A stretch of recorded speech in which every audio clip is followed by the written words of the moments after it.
paz do Senhor, amados irmãos, estamos aqui para estudarmos a lição número 5, que tem como título A Humanidade de Cristo, e nós sabemos que a nossa revista tem como título Dimensões do Ministério de Cristo. O texto básico da nossa lição é Hebreus 2, versículo 10 ao 18, e o texto áureo está em 1 João, capítulo 4, dos versículos 2 ao 3, tá? A parte A, que diz assim o texto áureo: Nisto conhecereis o Espírito de Deus. Todo espírito que confessa que Jesus Cristo veio em carne é de Deus. E todo espírito que não confessa que Jesus Cristo veio em carne não é de Deus. Amados, a nossa palavra introdutória, ela reforça a questão de Jesus Cristo ter essa dupla natureza. Ele foi homem e também Deus ao mesmo tempo. Diz assim: a Bíblia aponta de maneira categórica a dupla natureza do Messias, a divina e a humana. Isso é chamado também de união hipostática. Portanto, duas naturezas. E eu faço a pergunta a vocês nesse início da lição: você crê na humanidade de Cristo? Você crê que ele foi 100% homem e 100% Deus? Amados, os objetivos dessa lição são saber que Jesus nasceu e viveu e morreu, mantendo sua dupla e indissociável natureza, a divina e a humana. Conhecer e compreender analiticamente os textos contidos nas Sagradas Escrituras, que consubstanciam a doutrina da humanidade do Messias.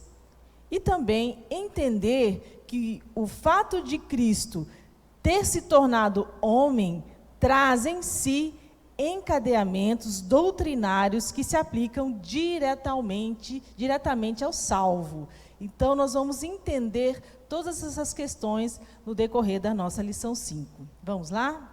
O primeiro tópico tem como título A Doutrina da Humanidade de Cristo. Nós iniciamos ali esse tópico quando Lucas e Mateus eles falam da genealogia de Cristo. Ali eles enfatizaram a humanidade de Cristo por meio da sua genealogia. Ele fala de onde Cristo veio, qual é a herança que ele tem, quais são os seus ascendentes, ali corroborando a questão da humanidade de Cristo. Isto prova que Cristo era descendente de Davi e, portanto, herdeiro do trono de Israel. Também ali fala sobre essa ligação que Jesus tem com Adão. Fala-se da genealogia. É importante também entender que Jesus, ao assumir a condição humana, o Messias de Israel também se sujeitou a todas as limitações impostas ao homem. Então, ele foi homem aqui na terra como nós, sofreu todas as limitações físicas, emocionais, em tudo, sentimentos, todas essas questões Jesus também viveu. Vou destacar o que está lá em Mateus, capítulo 1, versículo 16 e 17, que diz assim: E Jacó gerou a José, marido de Maria, da qual nasceu Jesus, destacado, que se chama o Cristo, ele é um Messias, de sorte que todas as gerações, desde Abraão até Davi, são 14 gerações. E desde Davi até a deportação para a Babilônia, 14 gerações. E desde a deportação para a Babilônia até Cristo também são mais 14 gerações. Então, veja a importância dessa genealogia. Nós, inclusive, falamos num dos nossos devocionais como é importante para o judeu fazer essa relação de Jesus Cristo com Davi. Que Davi foi um dos reis, até hoje, né, é mencionado, mas mais amado e que mais representa ali o judeu. Nós também vamos falar aqui no item 1.1 que Jesus nasceu e cresceu como qualquer humano. Jesus foi concebido pelo Espírito Santo no ventre de uma virgem. E seu nascimento e desenvolvimento humano ocorreram de forma natural, como acontece com qualquer outro humano, qualquer outro homem. Então, a concepção foi pelo Espírito Santo, nós sabemos e nós cremos isso porque está na Bíblia, mas o nascimento dele foi como todo ser humano, nascido de mulher, ele se desenvolveu, né, as características dele, não foi de repente que ele se tornou um homem, não, ele respeitou todas as fases do corpo humano, todas as fases que nós também hoje vivemos, né, desde que nascemos, nos desenvolvemos e até enfrentou a morte. O Messias obedeceu a todos os ciclos do desenvolvimento biológico, então isso comprova que ele, né, foi um ser humano, ele tem a sua humanidade. Eu destaco aqui o que está em Lucas, capítulo 2, do versículo 52. E crescia Jesus em sabedoria e em estatura, né? Então ele estava crescendo fisicamente, e em graça para com Deus e os homens. Amém? Vamos falar também aqui no item 1.2 sobre a aparência e a composição humana que Jesus teve. A aparência física de Cristo em nada se diferenciava dos demais judeus. Inclusive, ele mesmo falou que tinha carne e ossos após a ressurreição. Eu destaco que está lá em Lucas 24, no versículo 39. Que diz assim: vede as minhas mãos e os meus pés, que sou eu mesmo. Apalpai-me e vede, pois um espírito não tem carne nem ossos, como vedes que eu tenho.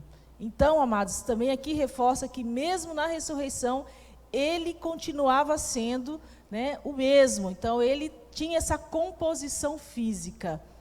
Amém? Outro item importante que nós vamos falar aqui da nossa revista é o item 1.3, que fala que Jesus experimentou todas as limitações físicas impostas ao ser humano. Então, ali ele sentiu dores, ele ficou cansado, ele sentiu fome e sede, né? Passou também pela morte. Destaco aqui o que está em João, capítulo 4, versículo 6, que diz assim: e estava ali a fonte de Jacó. Jesus, pois, cansado do caminho, assentou-se assim junto à fonte.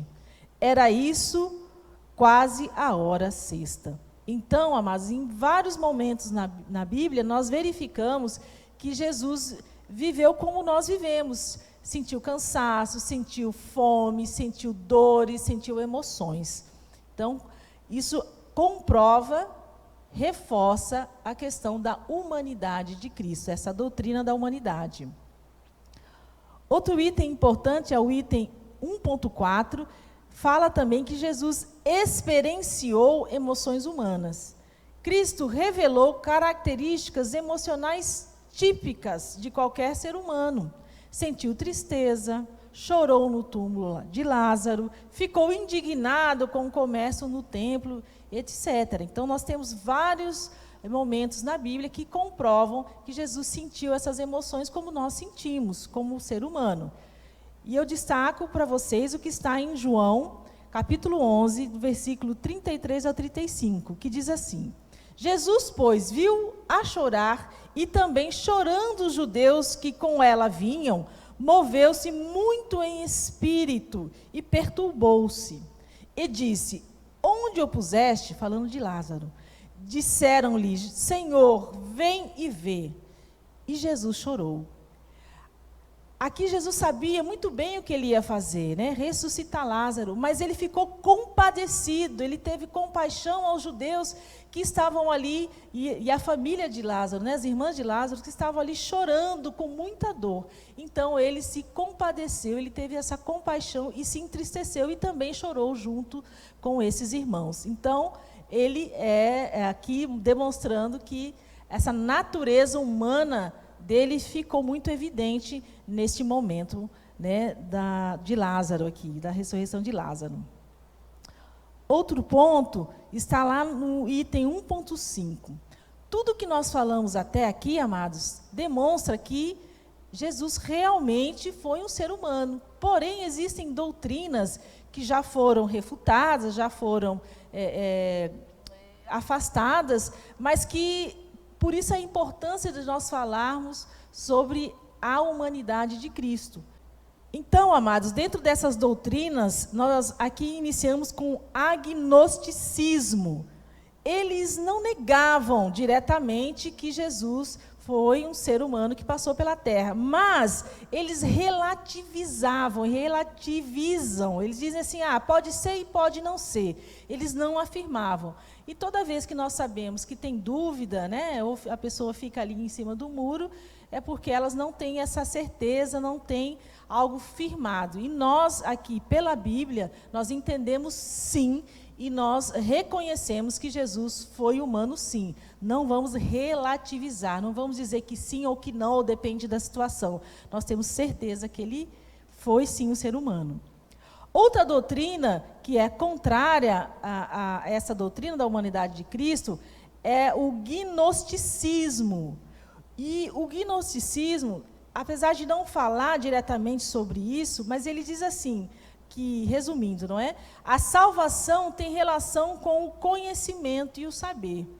Então, o gnosticismo, ele fala muito do conhecimento, é assim que o homem se evolui, e, de certa forma, eles encaminham para a visão de que salvar-se você pode através do conhecimento, através de si mesmo.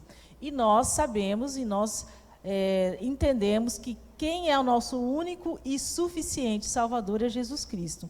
Então, de certa forma, eles contrariam essa questão da doutrina da humanidade de Cristo. Também, outra doutrina é o docetismo, foi falado na lição anterior.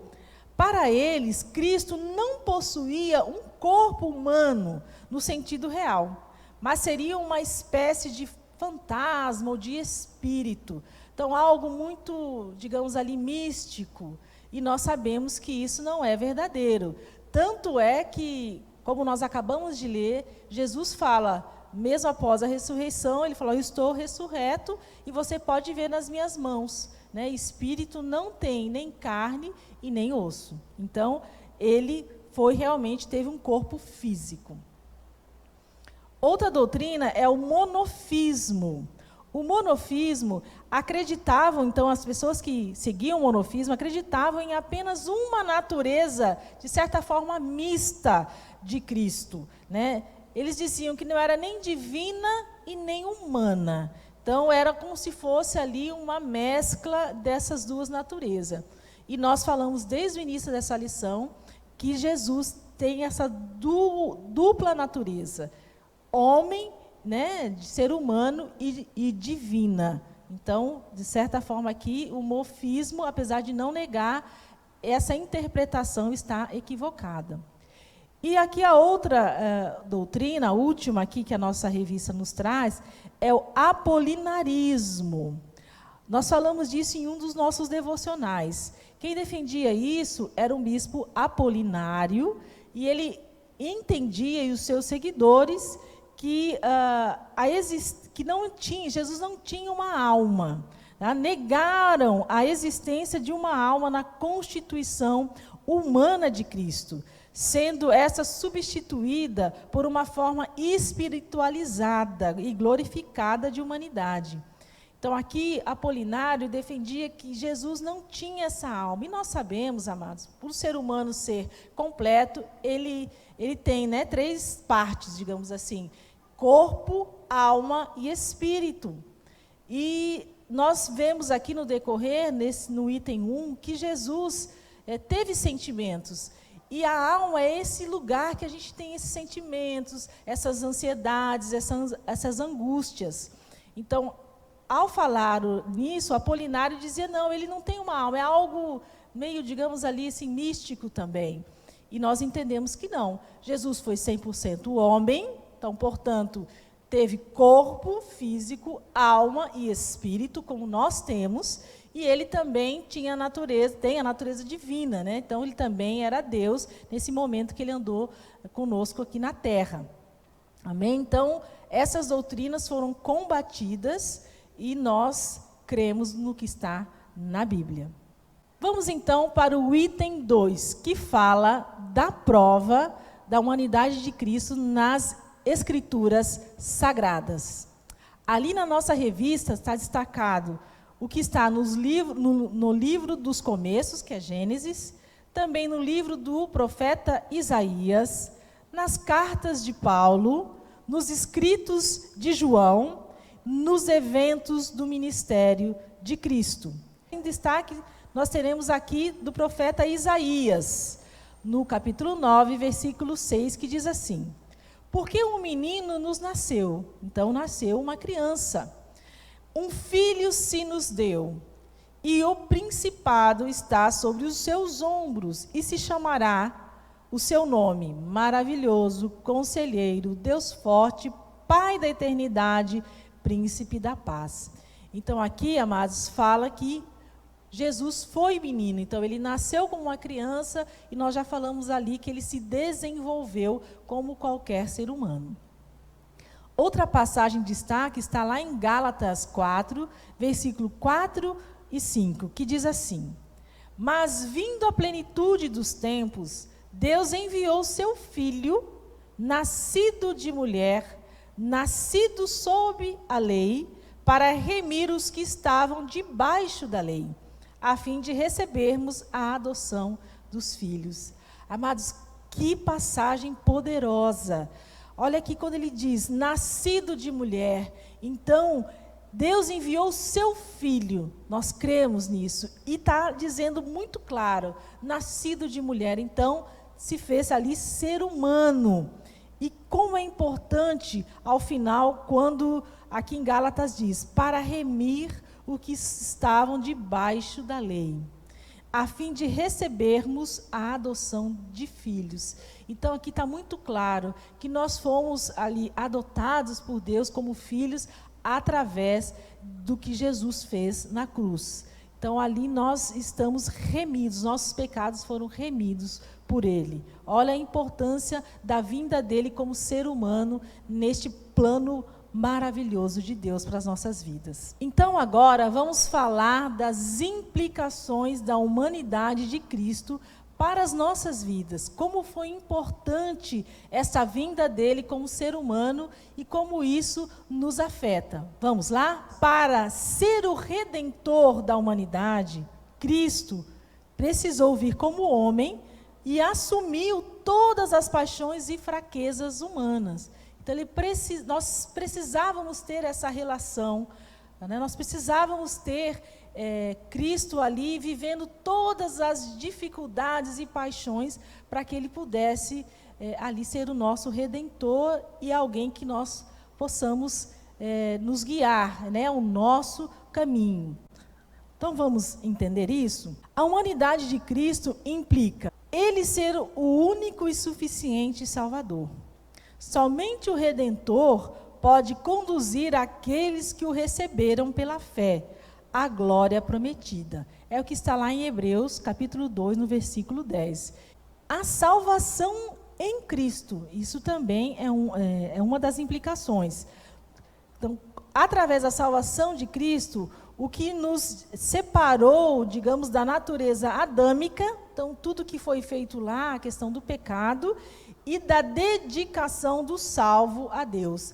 Então, Jesus nos mostra qual é o caminho. Então, para a gente sair dessa visão adâmica de pecado, Ele veio aqui e nos dá a oportunidade de nós nos conectarmos novamente com Deus.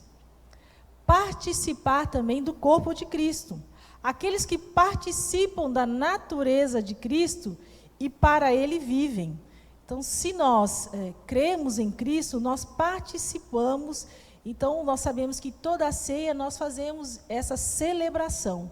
Nós também podemos ser identificados como salvos. Então, identificação com o salvo.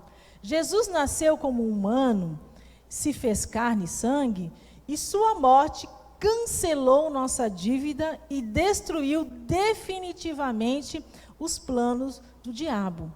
Então, ali nós temos a quem recorrer. Ele é o nosso Redentor. Então, assim como ele se fez humano, nós podemos, então, buscar esse perdão, buscar sermos santificados no aprendizado. Somos salvos e aí vamos para o processo também de santificação. A sua morte foi importante. Compreendemos que a morte é uma passagem dessa vida para uma vida melhor. Então, a partir daquele período, muitas pessoas temiam a morte. Então, a gente não sabe, né, como seria, as pessoas não tinham essa noção.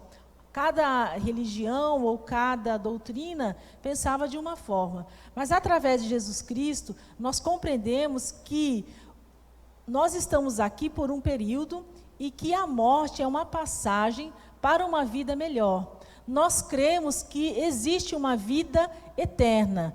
E isso depende muito do que nós fazemos aqui para nós alcançarmos essa vida eterna. Então, a morte deles nos demonstra que a gente tem algo a esperar, que vai ser muito melhor quando nós entendemos que Ele é o Cristo, o Messias, que Ele é o nosso Salvador. E andamos, né, em santidade com Deus. Socorro vem do Senhor também. A passagem de Jesus aqui como humano nos demonstra que todas as vezes que a gente passa por circunstâncias difíceis, emoções, às vezes até enfermidades, nós sabemos que isso, Jesus, Ele esteve aqui conosco e Ele nos entende. Então, Ele é o nosso socorro. Nós podemos falar, Ele é o nosso único intercessor. Então, por quê? Porque Ele nos compreende. Ele viveu conosco, Ele viu as pessoas sentirem dores, Ele curou pessoas, né, com enfermidades, Ele nos conhece. Então, por isso, Ele pode ser o nosso socorro. E aqui, por último, amados, vamos destacar sobre a propiciação dos nossos pecados. Então, quando Jesus se tornou homem, não é? Ele veio, Ele tornou-se semelhante aos irmãos, né? E restaurou a comunhão com Deus.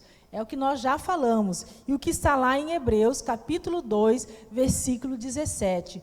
Olha a importância desta vinda de Jesus como humano para nós. Essa relação, todo esse contato e essa visão que a gente pode ter sobre nossas vidas. Então, esse versículo 17 de Hebreus, capítulo 2, é muito importante. Aqui ressalta que Ele veio semelhante a nós, e aí Ele pôde, então, restaurar essa comunhão nossa com Deus, tirando ali essa questão adâmica, né, do pecado e restabelecendo essa comunhão com Deus. Então, queridos, nós não podemos em nenhum momento duvidar da humanidade de Cristo, porque isso tem implicações diretas sobre nossas vidas. Amém? Vamos então concluir nossa lição. Importante destacar que podemos afirmar que Jesus nasceu como homem, viveu como homem, desenvolveu-se como homem e morreu como homem. Então, Ele teve todas as fases que nós também vamos ter, né? Sentiu emoções, sentiu dores. Então, tudo isso ficou muito claro na nossa lição e o que está na Bíblia. Amados, então, negar a humanidade de Cristo significa negar que Ele é o nosso Redentor, Salvador, nosso socorro, e Ele é o caminho. Então, aquele que devemos seguir. Então, como já foi falado aqui, e nas implicações da humanidade de Cristo, nós jamais podemos duvidar ou negar que isto realmente é real, porque está na Bíblia e nós cremos no que está na Bíblia. Então, eu deixo aqui para reflexão esse versículo 17, que está lá em Hebreus 2, que nós comentamos anteriormente, que diz assim: por isso convinha que em tudo fosse semelhante aos irmãos, para ser misericordioso e fiel sumo sacerdote naquilo que é de Deus, para expiar os pecados do povo. Amados, então essa foi a nossa lição 5. Guarde no coração esse versículo 17 de Hebreus 2, que faz um resumo muito importante da importância da humanidade de Cristo na nossa vida. Então, eu desejo a todos um excelente domingo e Deus abençoe a vida de vocês.